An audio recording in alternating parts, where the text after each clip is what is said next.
यदा यदा हि धर्मस्य ग्लानिर्भवति भारत अभ्युत्थानम् अधर्मस्य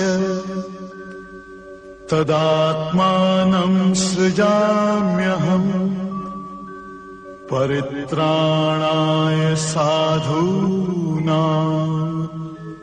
विनाशाय च दुष्कृताम्। तो विकारों की कतार लग जाएगी। ये हो चुका है। आज 55 नंबर अनमोल वचन। ज्ञानी कभी नहीं चाहता कि उसकी वजह से क्रोध आए, पर सत्य के रास्ते में बाधा आती है तो ज्ञानी उसे पार करता है।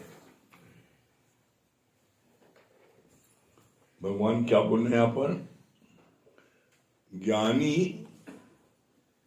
कभी नहीं चाहता कि हमारे किसी कर्म से, किसी कार्य से किसी को क्रोध आए। ज्ञानी कभी नहीं चाहता, लेकिन धर्म के मार्ग पर, सत्य के मार्ग पर आगे बढ़ने पर वो नहीं रुकता, चाहे किसी को क्रोध आए और चाहे कोई घर छोड़े या कोई सुसाइड करे। वो अपने स्वभाव से, अपने उससे वो सोचे कि हम ऐसी धमकी देंगे तो ये छोड़ देगा सत्य का मार्ग। जैसे एज एग्जाम्पल, बहुत अच्छा बोला भगवान ने, कहा किसी का पति, कोई महिला सत्संग में आती थी तो उसके पति ने उसको डांटा कि तुम सत्संग मत जाओ, सत्संग बढ़ोती भी जाते हैं, अभी तुम कहाँ जा रही हो, और तुम सत्संग जा रही हो, मेरा ध्यान नहीं रखती हो। अगर तुम सत्संग गई तो मैं नदी में कूद के अपनी जान दे दूंगा, तो मेरा मरा मुंह देखोगे। तो गुरु जी ने बोला कि उस महिला को, अपने पति को, उसको 5 रुपये रिक्शे का दे दें किराया भाड़ा, कहना ऐसे पैदल जाओ, देर लगेगी, जल्दी पहुंच जाओ ढूंढने के लिए। तो बोला कि कोई मौत लेने के लिए, जान देने के लिए बता के थोड़ी जाता है। ये तो धमकी होती कोई कि मैं जान दे दूंगा, कोई जान नहीं देता है। तो उसने जो सत्संग नहीं बंद किया, वो जाती रही सत्संग, और वो जो है वो धमकी देता नहीं, कभी कूदे नहीं गया, बल्कि लोग, हमारे दादा भगवान ने कहा है कि 5 रुपए दे देना, तो कहा कि और बिगड़ गया। कहा अच्छा तू चाहते हो जल्दी मर जा, तो मैं और नहीं मरूंगा।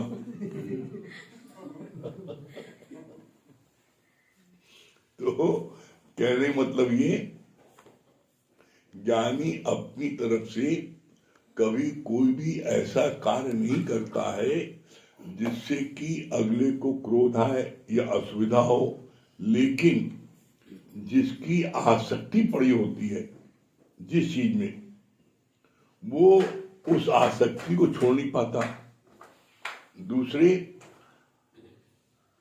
आपके जिसकी जिस चीज में बहुत अधिक रुचि होती है, तो वो चाहता है कि मेरी पत्नी मेरा इसमें साथ दे।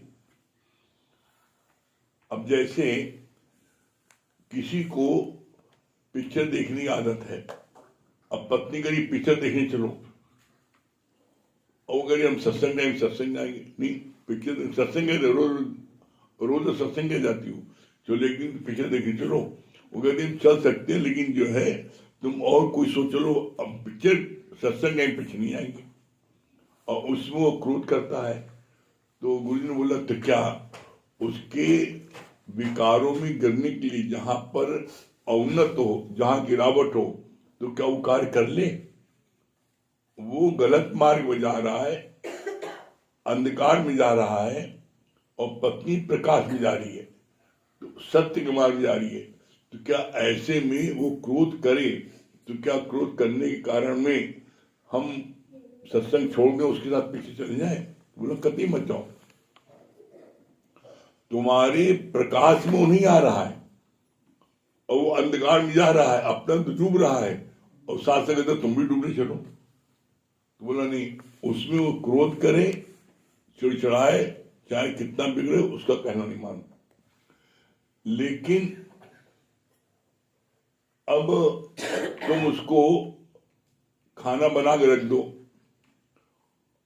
और कहो ये सुबह बना दिया, यही रात में खाना, कहो ये तुम्हारी गलती है। कितनी महिलाएं ऐसा जबरदस्त करती हैं कि एक समय खाना बना देती हैं, एक समय आटा मल देती हैं और फ्रिज में आटा मल के रख देती हैं, बस। तो बोला, बताया तुम आटा नहीं खा रहे हो, जहर खा रहे हो। गुरु जी ने प्रमाणित किया, कहा कि आप आटे को मलो और मल के अभी रखो, देखो आटा एकदम सफेद रहता है, और उसको तुम मलने के 4 घंटे बाद देखो वो काला हो जाता है। आटा जो है, आप ऊपर के जितना हिस्सा उसको नोचो, नीचे सफेद है, ऊपर काला रहेगा। अब जब कल्पना करो तुम 12 घंटे 18 घंटे फ्रिज में रखे हो, तो उसकी क्या दशा होगी? क्या समझते हो कि वो, अरे फ्रिज में रखने से उसमें बदबू नहीं आती है, लेकिन जो उसकी जो गिरावट है, जो उसके अंदर में कीड़े मकोड़े सब आ जाएंगे, जहर है ये। तो बोला, अगर तुम्हारा आटा बचता है तो सुबह का शाम में करो, रात छोड़ दो, दूसरे दिन छोड़ दो। बोला कि अगर आटा तो अभी मलती हो तो एक अंदाजा ले लो, जितनी लोगों का खाना है उतना आटा मलो, उससे ज्यादा आटा मत मलो। और यदि मान लो 4 लोग का आटा ज्यादा मल जाता है, तो गुरु जी ने सुई युक्ति बताइए, कहा जो 4 रोटी का आटा मल जाता है, तो उस लोई को भी पराठा बना रख दो। पराठा तुम सुबह शाम खा लो तो नुकसान नहीं है, लेकिन आटा मला हुआ तुम सुबह का शाम को उसको जो पराठा सेकोगे, तो आटे में जो है कीड़े मकोड़े या उसके जो बैड आ जाते हैं। का जितना जिस समय जितना इस्तेमाल होता है उतना इस्तेमाल करो, भूल के। और लोग क्या करते हैं, बहुत सी महिलाएं, वो अपने घर में परिवार में व्यस्तता के कारण, चाहे वो अपने शौक के कारण, किसी को कितनी पार्टी की शौक है, किसी को पिक्चर देखने की शौक है, किसी को सीरियल देखने की शौक है, किसी को अपने कंप्यूटर में मोबाइल में मजा आ रहा है गेम खेलने में, तो वो क्या करती हैं, वो एक साथ जो है 1-2 दिन का आटा मल देती है, 2 दिन का आटा मल दिया और इसी में बनाओ खाओ। सुबह सेक दिया और कहा यही जो है रात को खाना, ठंडा खा लो कोई बात नहीं ना, जानवर पेटी में है ना, और बेचारे पति लोग खा लेते, क्या करें, कहां तक लड़ाई झगड़ा करें। बोला ये महिलाओं की गलती है, पति नहीं बोलता है तो ये ऐसा नहीं, गलत है। यहां पर क्रोध करने वाली बात है, उसको क्रोध आना चाहिए। गुरु जी कभी किसी पक्ष नहीं लेते, जैसे बोलते ना, परमात्मा जो है इम्पार्शियल जस्टिस है, भगवान कभी किसी पक्ष नहीं लेता, उसी तरह गुरु जी कभी किसी पक्ष नहीं लेते। वो जो हकीकत है वो बताते हैं, वो महिलाओं को उनकी आंख खोलते हैं, नहीं देखो तुम जो तुम्हारी ये भावना है, पहले पूरे घर को खिला दें, सब खिला दें, और जब बचा कुचा कोई हो जिसका जूठा मीठा हो सब उसमें आ जाए, कहीं गलत है क्या? तुम्हारा पेट डस्टबिन है क्या? बचा कुचा जिसका जूठा तुमने डाल दिया, तुमने सबको खिला दिया, तुमने अपने लिए भोजन रखा। तो गुरु कहते नहीं, अगर तुम भोजन बनाते हो तो सबसे पहली थाली अपनी निकाल रखो, सब चीजों की, सब्जी दाल चावल जो चीजें अपने निकाल रखो पहले अपने लिए। ऐसा नहीं कि पता लगा तुमने बनाई सब्जी 3 प्रकार की और जब तुम खाना खाने चले तो एक भी सब्जी नहीं ना, क्यों? मतलब बोला ये तुम मुंह में अंधे हो जाते हो, नहीं हमारा बिटुआ खा, हमें मिले ना मिला, वो खा ली तो खा लिया, का ये जो है ये सब बिटुआ खा ली और तुम खा लियो, तो 2 दिन बिटुआ को मत दो, तुम खा लो, वो कैसा करता है, तुम खा लो, कम खा लिया बिटुआ, तुम खा लियो, देखो तो हमारी सबने चली।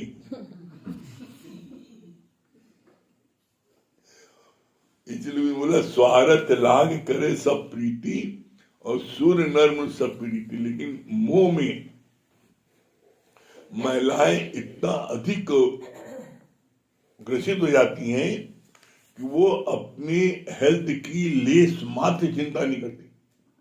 सब कुछ जो कुछ बनाएंगे सब बच्चे तुम खा लो, तुम खा लो, अपने लिए कुछ नहीं रखा। तो बोला ये भी गलत है। नहीं, कहा जब तुम स्वयं स्वस्थ नहीं रहोगे तो बच्चों का ध्यान क्या रखोगे? तुम्हें स्वस्थ रहने के लिए तुम सबसे पहले जो बनाते हो पहले अपने निकाल रखो। पहले तुम खुद खा लो। पहले ऐसा नहीं भोजन बनाओ सब पहले तुम खाओ। उसका कितना अच्छा गुरुजी ने उसका कारण बताया। बोला सब पहले तुम खाओगे तो उसमें क्या है, सबसे पहली बात क्या है, पूरे परिवार के लोगों को किसी का मन दुखी नहीं होगा, चलेगा नहीं। किस बात के लिए? तुमने कोई भी चीज बनाई उसमें किसी प्रकार की कोई कमी है, कभी नमक कमी है, कभी मिर्चा ज्यादा है, कभी फलाई चीज कमी है, कभी कभी तो अक्षर देखा गया है, अक्षर देखा गया है, चाहे सब्जी हो चाहे दाल हो। महिलाएं अपना नाटक में या अपने काम में या मोबाइल में इतना व्यस्त जाती, नमक डालने भूल जाती। अब बेचारा पति जो है, गुरु जी कहते हैं यहाँ पहले लोग परशुराम बन के आते हैं, लेकिन ज्ञान सुनते सुनते परशुराम से राम बन जाते हैं। तो बिना नमक की दाल खा जाते हैं, बोल भी नहीं करते। और जब वो खुद घर की महिला खाना खाने चलती है तो खुद के घरे इसमें एक और खाया दूसरा और खाते नहीं बन रहा है। अरे कैसे खा गया आप? एक तो बेचारा खाई तो ऊपर डांट अलग खा रहा है, कैसे खा? बताया क्यों नहीं तुमने? बताया तो मार खाओ, ना बताया तो मार खाओ, यही हाल है। जैसे बड़ा मजेदार बात, एक गुरुजी एक बात है, अभी हमने एक जने कहा कहे वहाँ हमको डर तो नहीं लगेगा चलने में, जैसे को यहाँ कह नहीं वहाँ केवल बैठना है, पैसा से तो नहीं लगता।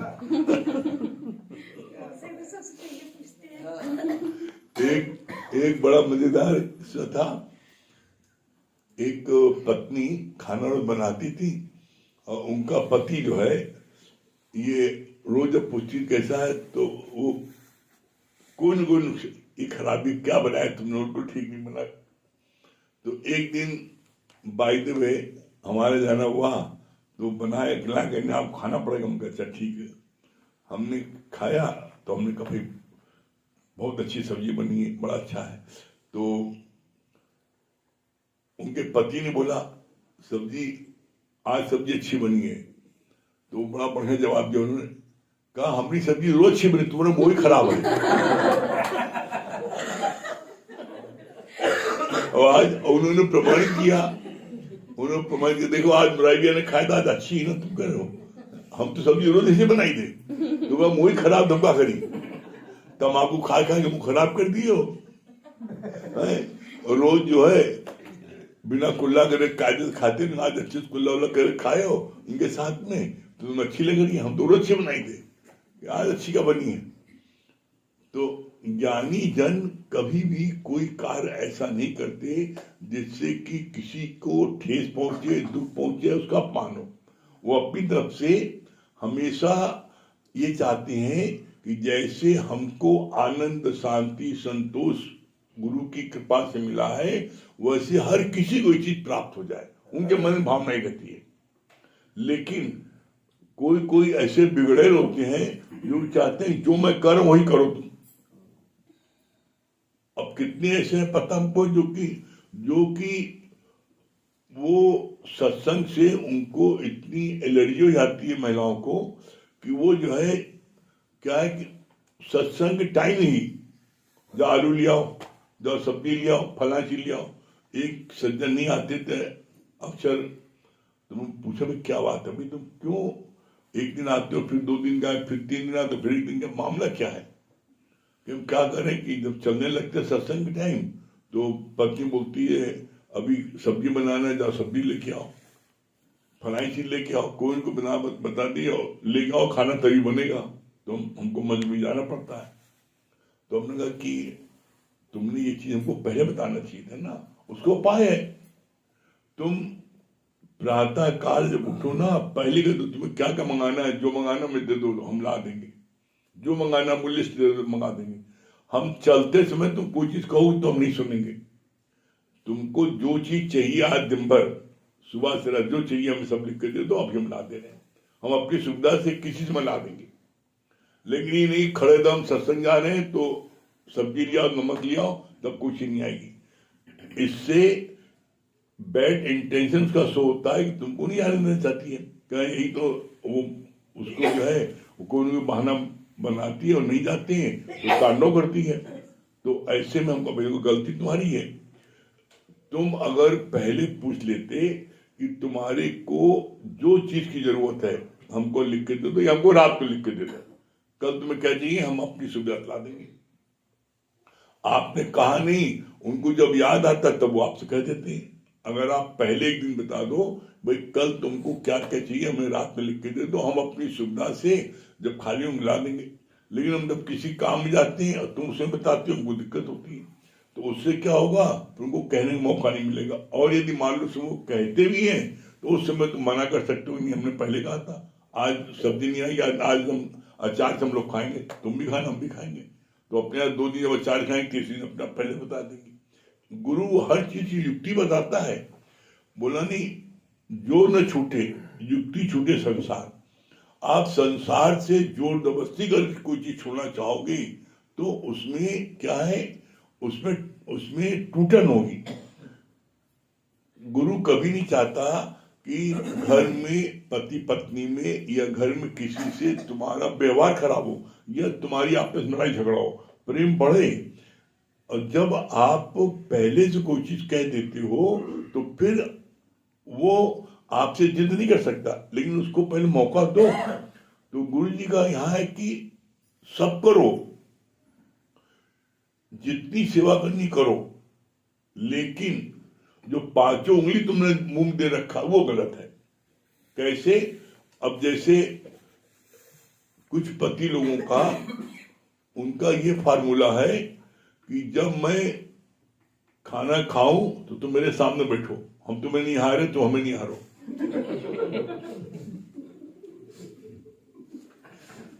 डॉक्टर बड़ी गौर देख रही का मतलब वो कुछ पतियों को होता है, उनको इस बात का होता है कि हम जब खाना खाएं तो हमें एक पराठा गरम गरम करके दो, खूब बढ़िया गरम गरम करके दो और हम देखते रहे, हमें देखते रहो, हम एक और खाते रहे, वो हमको पसंद है। और ये है 5 उंगली मुंह में देना। गुरु का नहीं, अगर सत्संग टाइम है तो उस समय तुम सत्संग लो और उनका खाना तुम बना करके कैस्ट्रोल में रख दो, गर्म बना रहा है वो खाएं, या फिर सत्संग आगे पीछे खाएं। सत्संग तो कहीं भी होता है मैक्सिमम 2 घंटा, 1.5 घंटा, 1 घंटा बस हो गया। उस एक ही घंटे में खाना खाना है। इससे इंटेंशन से होता है कि वो जो है चाहते तुम नहीं जाओ। तो ऐसे में बता दो भाई या तो इस समय खा लो या इसके सत्संग बाद खाओ। और यदि तुमको सत्संग समय ही तुम्हारा नियम नहीं हम तो 9 बजे खाएंगे, खाओ 9 बजे। हम 8 बजे खाना बना करके कैस्ट्रॉल में रख देंगे, गर्म बना रहेगा 2 घंटे तक खाना, तो अपना हम चल रहे। अब ये थोड़ी नहीं जरूरी है हम बैठे रहे सामने तुम देखो, नहीं। बोला कि हर कार्य में ये देखो कि इसमें मेरी उन्नत है कि गिरावट है। तुम बैठे रहोगे एक दूसरे के देह में फंसे रहोगे तो तुम्हारी गिरावट है। और जितना जितना तुम देह का संग करोगे उतना उतना तुम एक दूसरे के देह में आसक्त होगे, और जितना जितना आसक्त होगे और जब शरीर छूटेगा तो उतना उतना रोगे। फिर प्रेम करने की मनाही नहीं है, साथ रहने की मनाही नहीं, लेकिन हम बिना इनके नहीं रह सकते, हम बिना इनके खाना नहीं खा सकते, हम बिना इनके सो नहीं सकते। जब ये स्थिति होती है वो कष्टदायक होती है।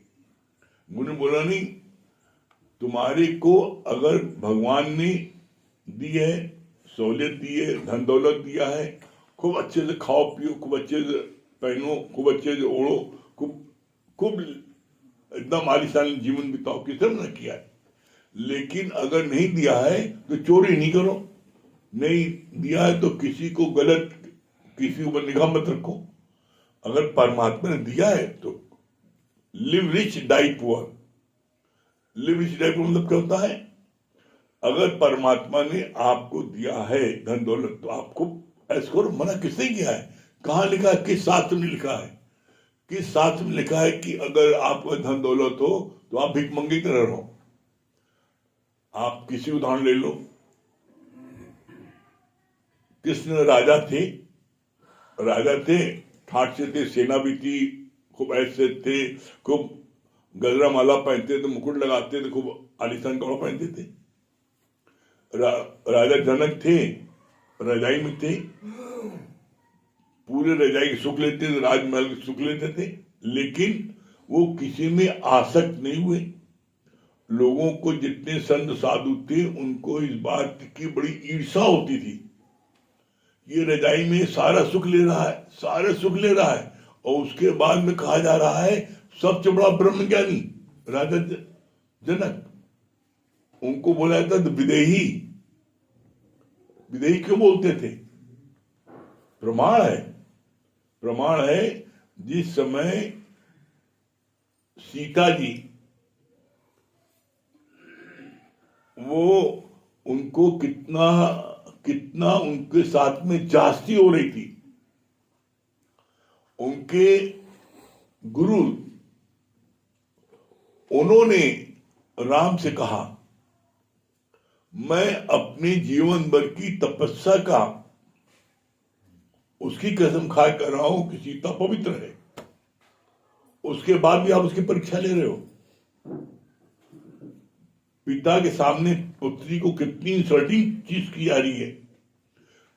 लोग ने भजन गाया, उन लोगों ने कितना मार्मिक, उन्होंने आपके सीता ने कहा भी मैंने अग्नि परीक्षा दे दी है। उनके गुरु वो बोल रहे हैं कि मैं अपनी सारी जीवन भर की तप का उसके करता हूं, सीता पवित्र है। अग्नि परीक्षा ले लिया, उसके बाद फिर परीक्षा दे रहे हो।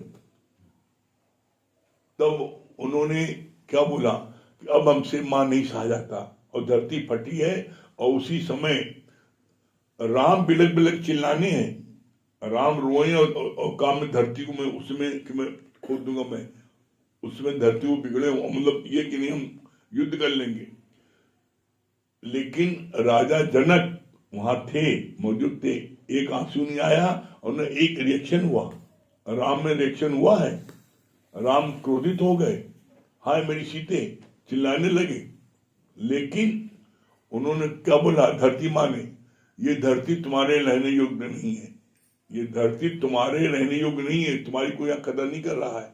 सारी परीक्षा होगी, उसके बाद भी तुम्हारे साथ अधिकार है, तुम मेरे साथ चलो और ले चलेंगे। लेकिन यहाँ पर अगर राजा जनक जरा सा भी अपनी देह में होते, जरा सा लेस मात्र, तो पिता को अपनी पुत्री के प्रति निश्चित आंसू आ जाता, या वो भी धरती के पास दौड़ते उसको पकड़ने के लिए।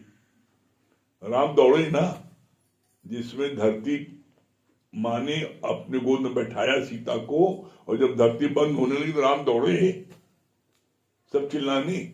लेकिन राजा जनक का कोई रिएक्शन हुआ, इसीलिए कहा जाता विदेही। और इसीलिए कहा जाता है राजा जनक ने सारे ऋषि मुनियों का भ्रम दूर करने के लिए क्या किया, उन्होंने सबको जो गलत फहमी थी, राजा जनक सारे राज्य में राजाई सुख लेते हुए इतने बड़े ब्रह्मज्ञानी बने हैं, इनको कहा जाता है और उदाहरण दिया जाता है राजा जनक का। तब राजा जनक ने खेल रचा। क्या किया उन्होंने ढिढोरा पिटवाया कि आज पूरे राज्य के हमारे सभी लोगों का आज जो है दावत है, उनको भंडारा है, सबको खाना है। और भंडारे में ये अनाउंस हो गया था कि सब लोग खाना खा के उठेंगे, कोई बिना खाना खाए उठेगा तो उसकी गर्दन कलम कर दी जाएगी। अब सब आए खाना खाने, अब सब खाना जब खाना खा रहे थे तो एक पंडित जी देखिए ऊपर नंगी तलवार लटक रही है, एकदम नंगे और बड़े पतले सूट में, और हिल रही है ऐसे से, कब टूटे और गिरे तो सोची नहीं, ऐसे करके गर्दन झुकाया और गर्दन गिरी तो गर्दन कट जाएगी। तो उन्होंने अपना बगल वाला ठुनकी मारा, ऊपर देखो जो खाए चल रहे हो, वो देखी अरे बाप रे, उसने बगल वाले को मारा। ऐसी बगल वगल मारते मतलब पूरी पंगत में पता लग गया कि ऊपर तलवार टंगी है। और सबके ऊपर एक तलवार टंग रही थी, और ये एकदम पतले धागे से कभी टूट सकती है और गर्दन गिरी, गर्दन कट जाएगी। अब उठे तो मौत और न उठे तो मौत। क्यों? अब तलवार देख के मान उठ के भागना चाहे तो गेट पर पता लिखा था बिना खाना खाए जो उठे कुछ गर्दन की लग कर जाएगी, तो अब क्या करें बेचारे। तो जैसे भैंस और गाय लोग सानी में सब फटा मिला लेते ना, और कभी आप गाय और भैंस को खाना खाते देखिए, ऐसे मुंह मार मार खूब जल्दी जल्दी खाती है, खूब जल्दी जल्दी खाती है, और पूरा एक हौद खाना जो है वो घड़ी देख के देखिए 10 मिनट खा जाएगी। वैसे सारे संतों ने जितने आए थे खाना खाने, सब लोगों ने सब जितना जो कुछ था मिला के फटाफट खाए, 10 मिनट में खाए भागे। बाहर गेट पर राजा जैसे हाथ जोड़ खड़े थे, खीर कैसी बनी रही, पकवान कैसा बना, पूछे कचौड़ी कैसी, खाक कचौड़ी खाक खीर, हम लोगों का पता कैसी खीर बनी, हम तो अपनी जान बचाए के लिए दिखा लो, बिना खाना खाए तो गर्दन कलम कर दी जाएगी, उठे तो गर्दन कलम कर दी जाएगी। और ऊपर तलवार इसी लटक रही थी कि कुछ में तलवार टूटे गर्दन के तो गर्दन कट जाएगी। तो हम तो किसी तरह जल्दी से बिना हम लोग यही देखा खीर बनी थी, पकवान खा, हम कुछ देखी नहीं, सब मिलाया और जल्दी से खा के भागे। तो बोला तुमने खाने का स्वाद दिया, मैंने तो सारे व्यंजन बना रखे थे, हर प्रकार के पकवान थे, हर प्रकार की खीर थी, क्या तुमने किसी चीज का तुमने सुख लिया उस खाने का? कोई सुख नहीं लिया। अब आपको अपने प्रश्न का जवाब मिला। आपको लोगों के मन में ये था कि राजा जनक के पास में सारे सुख है, सब सुख है, और सारे सुख को लेते हुए बना ब्रह्मज्ञानी तबड़ा। तो जैसे तुम लोगों ने अपने ऊपर तलवार देखा तब तुम महसूस किया और खाना खाया उसका स्वाद नहीं लिया, कहा इसी तरीके से हम हर समय अपने ऊपर तलवार परमात्मा की लटकते देखते हैं, हमें ऐसे मौत याद है, इसलिए हम किसी सुख में फंसते नहीं है। सुख है, आप सुख लो मना नहीं, लेकिन किसी में फंसो नहीं, मुख्य बात ये है। इसलिए कहा जाता है कि जब आप सत्संग नहीं आते हो, आप यहां लगा करते हो सत्संग में, तो इसके मतलब किसी न किसी सुख में तुम फंस गए। सत्संग से जरूरी दुनिया में कोई दूसरा काम नहीं है। अगर तुम सत्संग में तुम मिस किए तो इसका मतलब है तुम किसी न किसी माया के कार्य फंस गए। एक परमात्मा के अलावा दुनिया का कोई कार्य वो सब माया है। तो जिस चीज में तुम्हारी उन्नत होनी है तुम उसे छोड़ रहे हो, माया फंसे जा रहे हो। तो माया फंसोगे तो कभी अपने मन में विचार करके देखो, माया में तुम फंसे, तुम धन दौलत कमाने के लिए, ऑर्डर लेने के लिए, पैसा लेने के लिए, आमदनी बढ़ाने के लिए तुमने कुछ किया, तो तुमने बहुत आमदनी बढ़ा दी, क्या करोगे भाई? अभी तुम्हारे पास में 2-4-5 लाख है, 2-4 करोड़ है, 2-4 10-12 हो जाएगा, तो तुम करो क्या? खाना वही 2 रोटी है,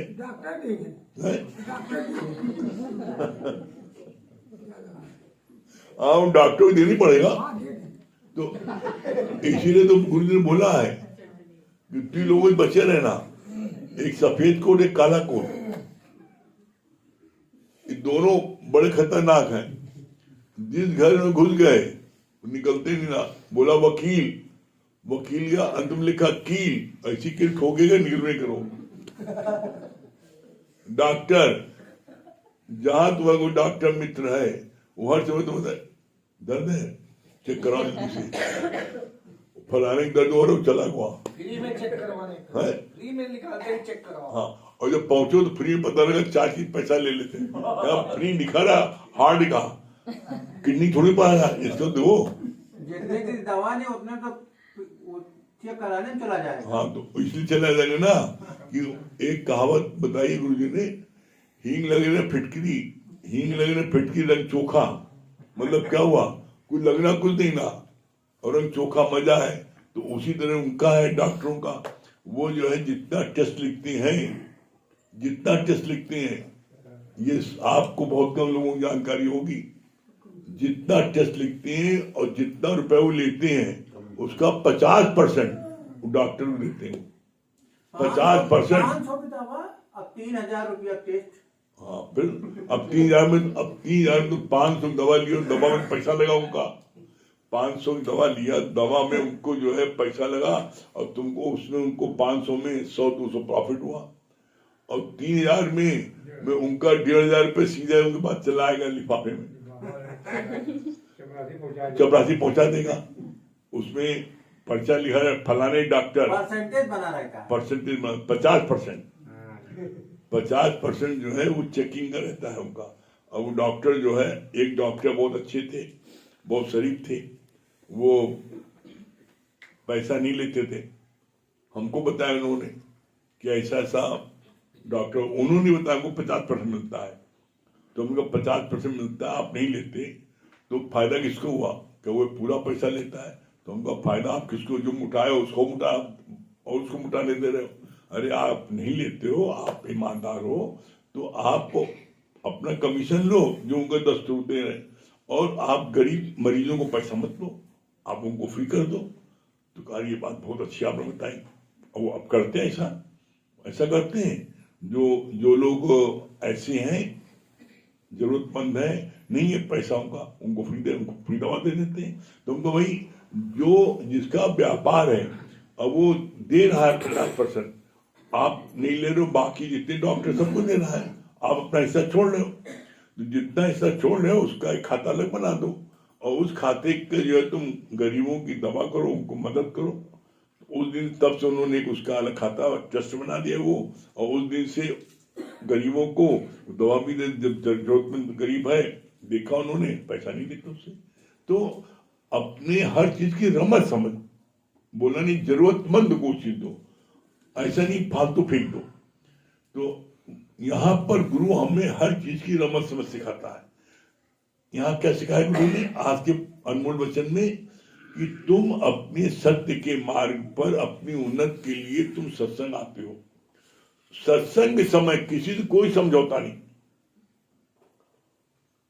जैसे अक्सर होता है, पता लगा जो है महिलाओं को तैयार होने में थोड़ा ज्यादा समय लग जाता है, और वो लोग बिगड़ भी जाती हैं। तुम्हें कहता हूँ तो पैंट कोई पहने, हम तो पहनना पड़ता, साड़ी 20 जो करना आपको देर लगती है।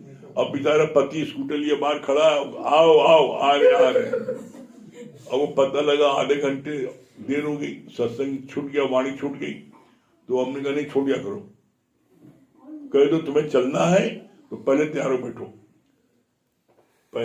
हो बैठो। हम स्कूटर जब आए तो हमारे सामने बाहर खड़ी मिलो, ऐसा नहीं पता लगा कि हम बाहर खड़े हैं, अब सत्संग टाइम आधा निकल गया, अब लास्ट में पता लगा कि तुमने मेहनत की, पूरी परिश्रम पूरा किया, पेट्रोल पूरी खर्चा किया, सब कुछ किया, लेकिन तुमने खाना खाया आधा पेट। तो इसकी कहाँ बुद्धवानी है? पूरा खाना खाओ भाई, पूरी वाणी लो।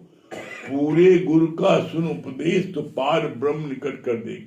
जब पूरी वाणी सुनोगे पूरा पेट भरेगा। अब तुमने आधी वाणी सुनी, आधा पेट भरा, और को हमें ताकत आ जाए, कैसे ताकत आ जाएगी? हम चैंपियन हो जाए, हम फर्स्ट आ जाए, कैसे आ जाओगे भाई? किसी चीज में आप जब पूरा क्लास अटेंड करोगे, उसके बाद में आप उस पाठ को दोहराओगे, मेहनत करोगे, तब आओगे, इसे आ जाओगे। किसी भी चीज में सक्सेस पाने के लिए आपको मेहनत करनी पड़ेगी। और कोई हो, सत्संग समय किसी समझौता नहीं, सत्संग समय हुआ चलना पड़ेगा। और ऐसा नहीं, हम ये चीज जो कह रहे हैं, ये चीज हम ऐसा मजदूर के साथ हम कर चुके थे, उनको देर लगी, हम चल देते छोड़ के। एक दिन छोड़ के दूसरे दिन अपने आप आगे तैयार बैठी, पहले से हम कहा चलना हो हमारे साथ में तो पहले तैयार हो, हम रुकेंगे नहीं, समझ लो। किसी कीमत पर किसी से भी कोई हो, चाहे भाई हो, चाहे बंधु हो, चाहे पति हो, चाहे पत्नी हो, सत्संग से समझौता नहीं। क्यों? यहाँ पर हमारी उन्नत है, और हम अगर किसी के कारण से हम सत्संग में देर पहुंचे, नहीं पहुंचे, तो नुकसान किसका है? अपना है, उतनी देर वाणी छूट गई। तो इसलिए उससे कोई क्रोधित हो, नाराज हो, होने दो। अपनी सबसे पहले अपनी मोक्ष की पहले बात सोचो। आप जब अपना ऐसा करोगे, सत्संग की ऐसी कदर करोगे, ऐसी इंपॉर्टेंस दोगे, तो अगला इंपॉर्टेंस देने के लिए मजबूर होगा। करके देखो आप, और आपको तब आनंद मिलता करना। तब आप देखना आपके अंदर में एक अद्भुत वो होगी, खुनकी रहेगी। आप किसी से नहीं डरोगे। और जब आप एक से डरे, एक के कारण रुक गए, किसी की शादी में चले गए और फिर आप किसी को नहीं गए, तो उनको कहने का मौका मिल जाएगा, आप फलानी शादी हुई तो आज भी देखा हमने आपको। और आप कहेंगे चाहे किसी शादी हो, हम अपने सत्संग बात जाएंगे, तो फिर कोई आपसे कह नहीं सकता है। और आप बड़ा स्ट्रांग रहोगे। कर ये देखो, ये जो बातें आपको बता रहे, अपने अनुभव को बता रहे हैं। और इससे क्या होता है, इससे हमने ये देखा है कि फिर शुरू में किसी चीज के लिए शुरू विरोध होता है, बस उसके बाद सब आदमी आ जाता है, यही नहीं सुनने वाले। ठीक है, ऐसा करो तो आपको आनंद आएगा। करके देखो आप, आनंद आने में तब कहना। नहीं, एक बात और हमने चेक किया है, जैसे कोई डॉक्टर जब लिखता है किसी के यहाँ चेक कराने के लिए, तो उसमें कम निकलता है, और कहीं अगर आप अपने से करा लीजिए तो उसमें बहुत ज्यादा कम निकलता है। ऐसा क्यों होता है? और ये डॉक्टर पूछिए, बताओ फिर। मैंने देखा है ना, कई लोग कहते हैं ऐसा कि फलाने डॉक्टर के यहाँ जाइएगा, आप वहाँ चेक कराइएगा, तो उसमें 2-3 बीमारियां दिखा देगा, और जब अपने से कहीं दिखाइए तो वहाँ 1-2 बीमारी रहता है। हाँ, तो वो उनका उसी में सेटिंग होगी ना। हाँ, उसमें सेटिंग होगी। जब 3 बीमारी है, 3 बीमारी पैसा इलाज भी कराओगे, उसमें कमीशन वाली बात फंस जाती है। नई बीमारी तो वो दिखा देगा। हाँ, दिखा देगा। हाँ, खाली नहीं जाने देगा। हाँ, वो राइटिंग में ऐसी लिखेंगे ना गुरु जी, राइटिंग में ऐसी लिखेंगे ना कि कंपाउंडर समझ पाएगा। अच्छा, और बढ़िया, जो ये बहुत साथ किए है, एकदम ठीक कह रहा है। आप कहीं भी चले जाओगे तो कोई पढ़ ही नहीं पाएगा। वो पर्चा जो है, आप किसी को जाओ चेक समझिए क्या लिखे हैं, उन्हीं को आदमी समझेगा। उनका लिखा कोड वर्ड। हाँ, कि अगर हमें जो ना हम मान लो के बनाए तो समझ ले, नहीं ये समझना, उनकी सेटिंग लैंग्वेज है। अब वहाँ के लिखा है, तुम के पढ़ लो, क्या है वो है एक्चुअल में ए, तो उनका वो आदमी समझे है कंप्यूटर। वहाँ वो चेक है, ए का मतलब है सी का मतलब है जेड, सब समझे लिखे। तुम समझ ही नहीं पाओगे, बहुत पैतरे हैं। 50 पैसा बना हुआ ना कंपाउंडर का भी, डॉक्टर का भी। कितने डॉक्टर को तो कई लोग बैठे रहते हैं, उनको पैसा मिलता है, बैठे रहो, बस पता नहीं मरीज भीड़ भाड़ बहुत है। हाँ, इलाज करें, कुछ नहीं, बैठा पता लगा उसको, बैठे रहो, संजा को तुमको 50 रुपये मिल जाएगी। अब बैठा है वो दिन भर, अब जब जाओ 10 आदमी, हमें बड़ा भीड़ को मरीज रहते, बहुत मरीज है इसको, और पूछो, अरे बड़े बढ़िया डॉक्टर है, पता लगा इलाज ही नहीं है, बढ़िया अच्छे डॉक्टर है। हर एक चीज की वो है ना, तुलसी जग में भात भात किलो, को काहू मंगन।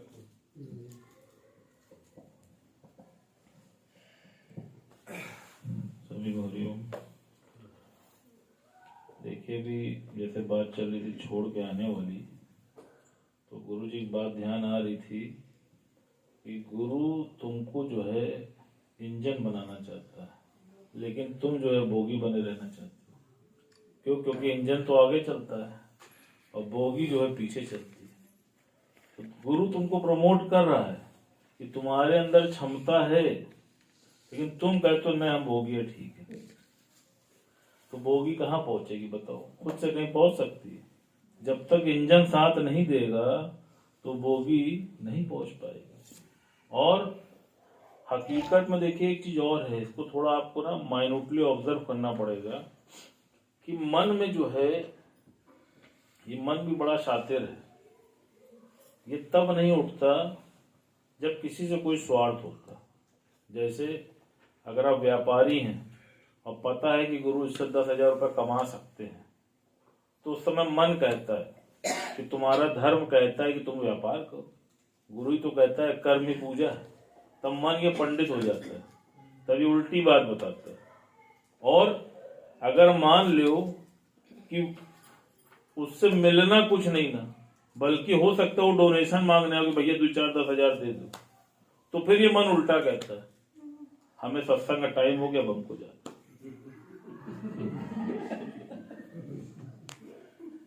तो ये एक्चुअली होता क्या है, एक्चुअली अंदर में छुपी हुई जो हमारी आसक्ति है वो हमसे एक्चुअली कार्य कराती है। और आप देख लो, आप कोई भी काम करोगे, सत्संग तो प्रायोरिटी है ही है, सत्संग के अलावा भी आप कभी कोई भी कार्य की शुरुआत करो तो पहले आपका उपहास होगा।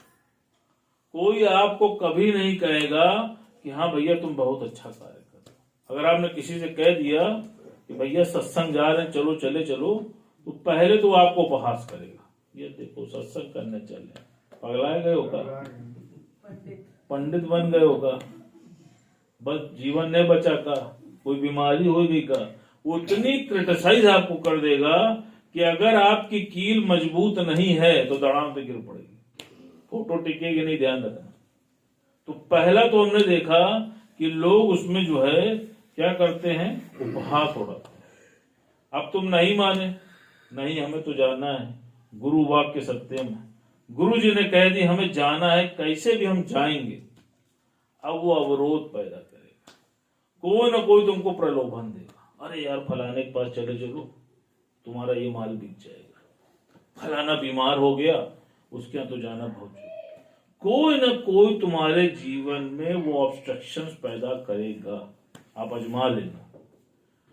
और उस समय ऐसा द्वंद आ जाएगा कि भगवान क्या करें, जाएं कि ना जाएं। लेकिन तुम तब भी नहीं माने और तुम चले आए, तो एक समय ऐसा आएगा कि वही व्यक्ति जीवन में तुम्हारा फॉलोअर बन जाएगा। वो कहेगा भैया तुम्हें सही थे, तुम बिल्कुल सही थे, और वो भी तुम्हारी शरण आ जाएगा। जो कल तक तुम्हारा उपहास उड़ा रहा था, तुम्हारा अवरोध कर रहा था, आज वही तुमको कप्तान बनाएगा। लेकिन इसकी प्रक्रिया है, जैसे दूध से मक्खन निकालने की प्रक्रिया है। दूध ले लोगे तो सिर्फ मक्खन नहीं बन जाएगा, दूध को ठंडा करना पड़ेगा, मथानी से मतना पड़ेगा, मेहनत करनी पड़ेगी, तब जाके कहीं मक्खन बाहर आएगा। का इसी प्रकार तुमको भी तपना पड़ेगा। बिना तपे हुए तो सोने को भी ग्रहण नहीं करते। सोने की चेन भी पहनते तो कितना तपती है, जब चमकती है तभी गले का हार बनती है। आप देखो, यहां तक गुरु जी ने कहा कि रोटी भी एक तरफ से कच्ची होती है और एक तरफ से सिकी होती है, तो उसको स्वीकार नहीं करते, त्याग देते। जबकि कितने लंबे चैनल के बाद तुम्हारे पास पहुंचती है। सोचो, खेतों में जुताई होती है, फिर फसल कटती है, फिर उसको सुखाते हैं, आटा बनाते हैं, तब जाके कहीं तुम्हारे मुंह का निवाला होती है। लेकिन जरा सी अपूर्णता के कारण वो अस्वीकार हो जाती है। तो कहा ठीक इसी प्रकार कभी भी परीक्षा आए तो अपने मन में ये महसूस कर लेना कि प्रभु आज इस रूप में परीक्षा ले रहे हो। तो जब ये थॉट लाओगे तो परीक्षा पास करने की चेष्टा बढ़ जाएगी। लेकिन आसक्ति लाओगे तो फिर उसमें गिर जाओगे। अब आप देख लो, जिन लोगों ने भी इन परीक्षाओं को पास किया है, तो आज आप देख लो उनको आनंद मिल रहा है, शांति मिल रही है, संतोष मिल रहा है, चेहरे में कितनी मुस्कुराहट दिख रही है। और जो लोग उस परीक्षा में फेल हो गए हैं, उनका चेहरा देख लो, जैसे 3 दिन पहले चला था, भरे हुए बादल, काले बादल, चेहरा काला हो गया। और माया को प्राप्त करने के चक्कर में आप देख लो, कोई कितना भी सयाना हो, भगवान से ज्यादा तो नहीं हो सकता। तो इसलिए बार बार गुरु जी यही बोलते हैं कि कुछ भी हो जाए, तुम सत्संग जैसे भी बात बोली, बहुत कठिन होता है, ये मेरा भी अनुभव है, बड़ा कठिन होता है। उस समय अपने को छोड़ा पाना बहुत कठिन होता है, लेकिन अगर दृढ़ संकल्प कर लो तो फिर कुछ कठिन नहीं। तो इसलिए आज ये दृढ़ संकल्प करके जाइए और वैसे भी बोल दिया ये संकल्प वृक्ष है, जो संकल्प कर लीजिएगा वो पूरा हो जाएगा। तो आज संकल्प करके जाइए, ठीक है। हरि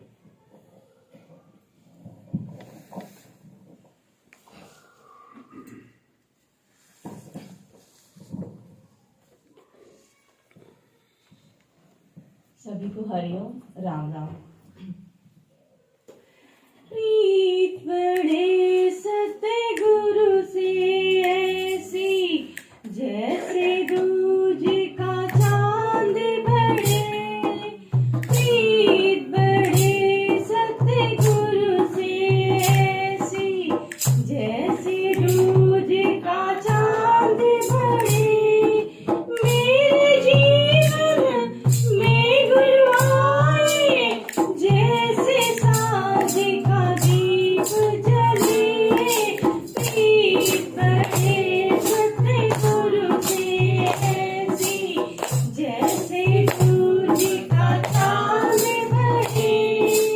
मेरे जीवन में गुरु आए, जैसे सांझ का दीप जले। प्रीत बड़े सतगुरु से ऐसी, प्यारे अनोखा देके गुरु ने बना लिया मुझको अपना। प्यारे अनोखा देके गुरु ने बना लिया मुझको अपना। जीना हमको आता नहीं था, सिखा दिया हमको जीना।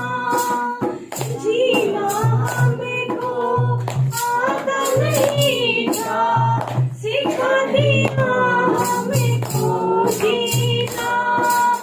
जीवन मेरा बुझा दिया था, ज्योति तुम्हें दिखलाई।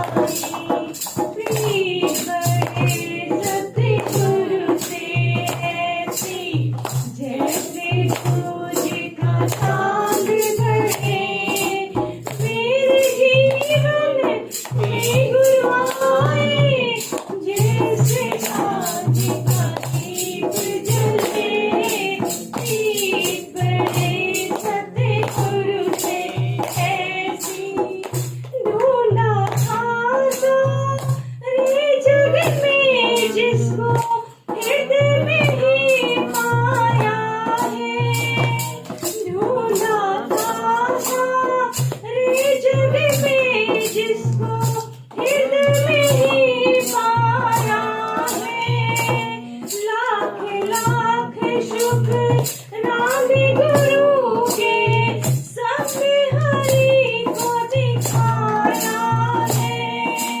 लाख लाख शुक्र रामी गुरु के, सबने हरि को दिखाया है। अब शुक्रालु में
सतगुरु की साई। सतगुरु तो है करुणा के सागर, दुख सुख से कर दे छोटी। सतगुरु तो है करुणा के सागर, दुख सुख से कर दे छोटी। सतगुरु के बचनों पे चल कर जीते जी पाई मुक्ति। प्रीत बढ़े सतगुरु से ऐसी, जैसे दूज का चांद बढ़े। मेरे जीवन में गुरु आए, जैसे सांझ का दीप जले। फूल तुम्हें भेजा है खत में, फूल ही मेरा दिल है। फूल तुम्हें भेजा है खत में, फूल ही मेरा दिल है। गुरुवर मेरे मुझको लिखना, क्या ये आपके काबिल है। फूल तुम्हें भेजा है खत में। हरिओम। काबिल है। हाँ, क्या बता रही है बहुरानी? माइक खोल दो। अरे